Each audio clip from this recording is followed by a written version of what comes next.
I want to follow up on Tuesday's show where I ended talking about Kirby Smart, who had given some opinions about players making money, big money, on name, image, and likeness at the Texas High School Football Coaches Association meeting 2 weeks ago.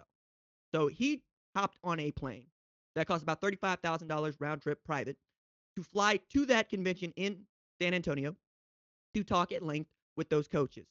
He's tired of talking about NIL. I share that with him. But he did make reference to a number of good things that are going on with Georgia. One of which is 95 of his players have NIL deals of some sort. That's pretty good, right? Texas Tech is going to make sure that number is 100 for them. 85 scholarship players plus their top 15 walk-ons. And we're seeing these sorts of consortiums pop up all over college football. Now, what I think is interesting about that is that Kirby does not have a problem with players making money. However, he does have a problem with them making a lot of money. So, as I had said in Tuesday's show, I want to give him his full quote here before I give you my opinion about it. So, I'm going to just reiterate.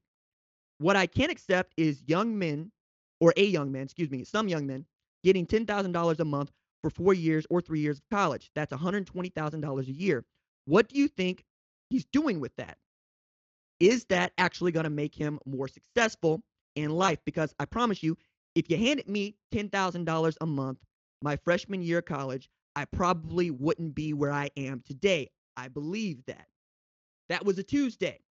That following Thursday, it was announced Kirby Smart had signed a 10-year, $112.5 million contract to stay at Georgia. That means Kirby Smart, who said that he has a problem with players getting paid $10,000 a month, a figure that he pulled out, a figure that he was the first to say, is going to make over $900,000 a month. About 933 and 33 and 33 and change because you get that repeated three over the course of this deal. So let me follow it up by saying this.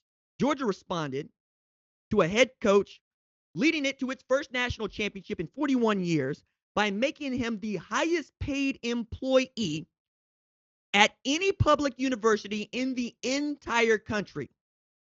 Okay? Let me say that again. Georgia responded to winning its first national championship in 4 decades by making that man that runs the football team the highest paid employee at a public university. Now, talk to me about how NIL is getting out of hand. All right? Because it's not. It doesn't go far enough in my estimation. But to Kirby's point about, hey, I'm trying to fortify these men for what life is going to be like, that's not your job. I fervently believe that nobody gets to walk through life without facing adversity. Adversity will find you. It doesn't matter. It will find you. There's nothing you can do to stop adversity from coming to you. A football coach's job, when they want to talk about not coaching football, is to prepare their players for that adversity and to help them overcome it when it shows. You don't prepare it by putting impediments in their way. Resistance is part of life. And that's why you lift weights, quite honestly, is the resistance makes you stronger. But you are engaging in that activity yourself. Somebody wants to pay you $10,000 for being, by God, you take the money. As a matter of fact, kiddos, this one's for you. Get your money.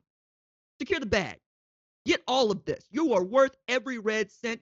And as I will say, when an FCS team hops up and beats a FBS team, put the money in the bag. Make them. This is your time, son. All right?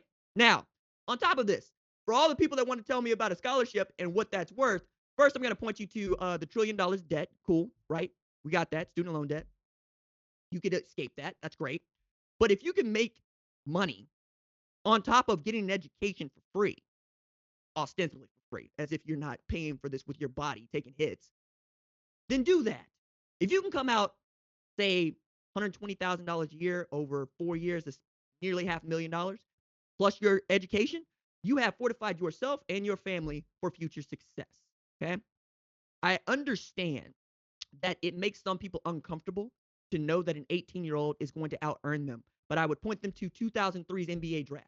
Nobody had a problem with LeBron James making millions of dollars, or Carmelo Anthony, or Dwayne Wade.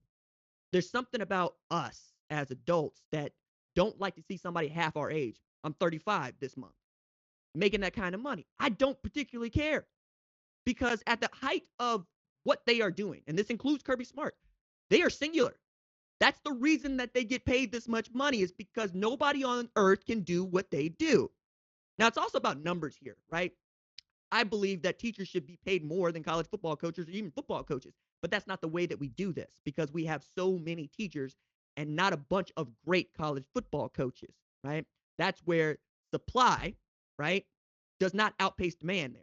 We have way fewer good college football coaches than we do good teachers, as much as I think that sucks, and we're back assward about that.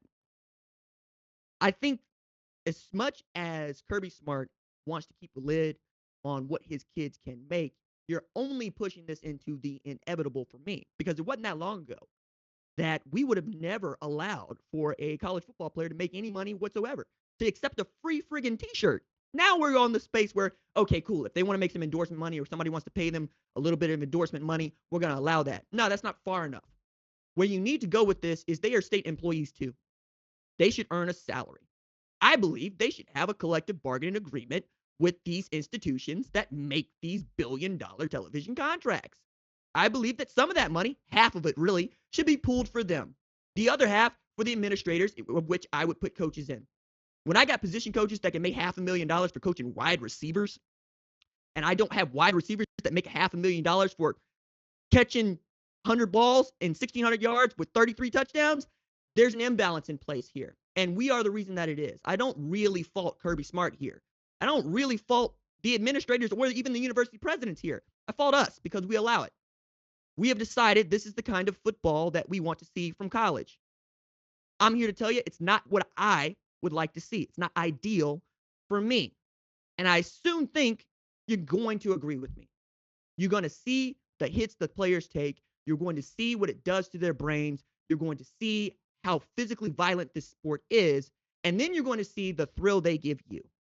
Because there will be nothing that I cherish more than watching Oklahoma win a national championship. Again, it's 8th national championship until the next one, and the next one, and the next one, right?